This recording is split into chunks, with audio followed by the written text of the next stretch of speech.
E agora vamos falar de uma matéria exclusiva aqui da Revista Oeste, porque assessores do ministro Alexandre de Moraes, no Supremo Tribunal Federal, discutiram a possibilidade de editar vídeos e imagens relacionados ao inquérito que apura os atos do dia 8 de janeiro.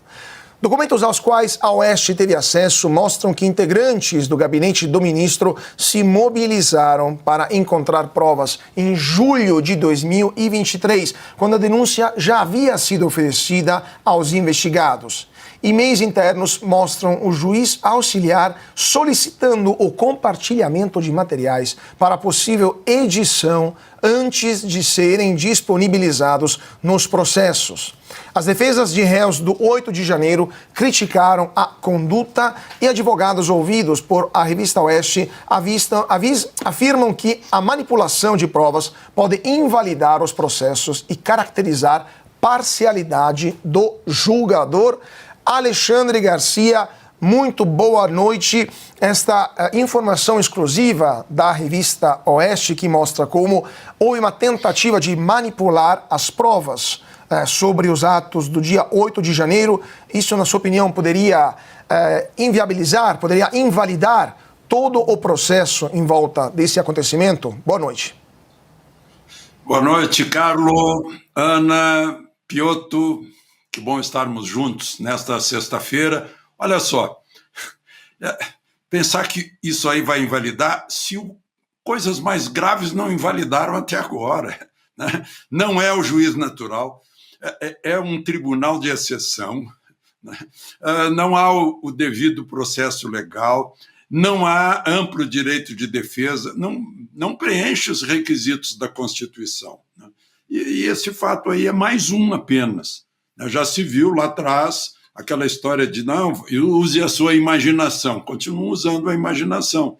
E depois acusaram o Dallagnol e o juiz Sérgio Moro de conversar entre eles. Ora, o juiz conversa com a defesa e conversa com a acusação sempre, tá? Isso é rotina.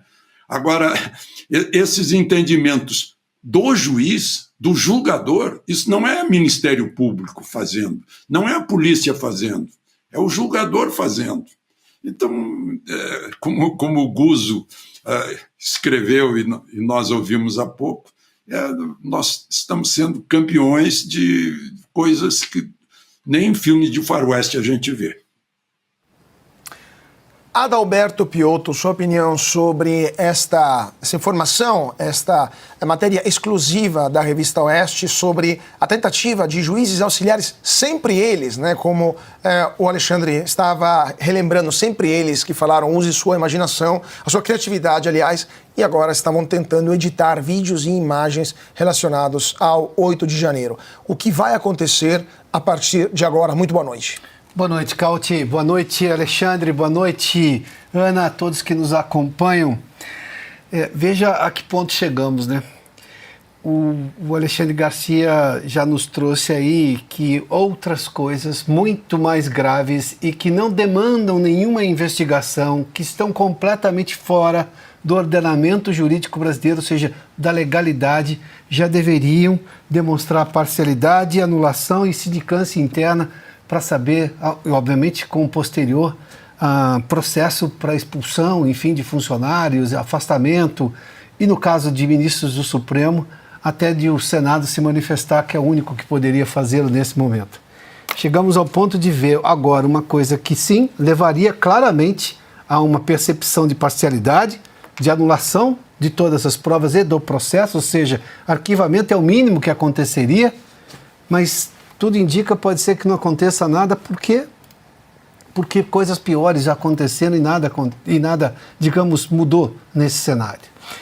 Mas nós estamos num momento do país em que, eu vou fazer só uma rápida comparação, em que a economia, nem mais a mídia amiga do governo Lula consegue defender o governo. Tamanho o desmonte institucional ou o afastamento de gente que poderia dar um mínimo de sensatez a decisões técnicas do governo. Ou seja, o governo dobrou a aposta no absurdo. Essa mídia agora está reconhecendo o óbvio, que nós estamos dizendo desde o começo, desde quando veio aquela emenda fura-teto, ainda na época da transição de governo em 2022. Agora essa mídia desistiu, parece, do governo, porque os fatos se impõem.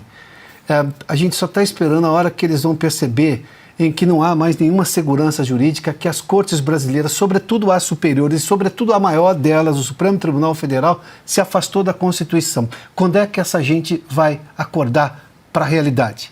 E aí começar a criticar essa balbúrdia institucional na qual nos colocou o Supremo Tribunal Federal. A fonte maior de insegurança jurídica no país chama-se Supremo Tribunal Federal. Era para ser exatamente o oposto.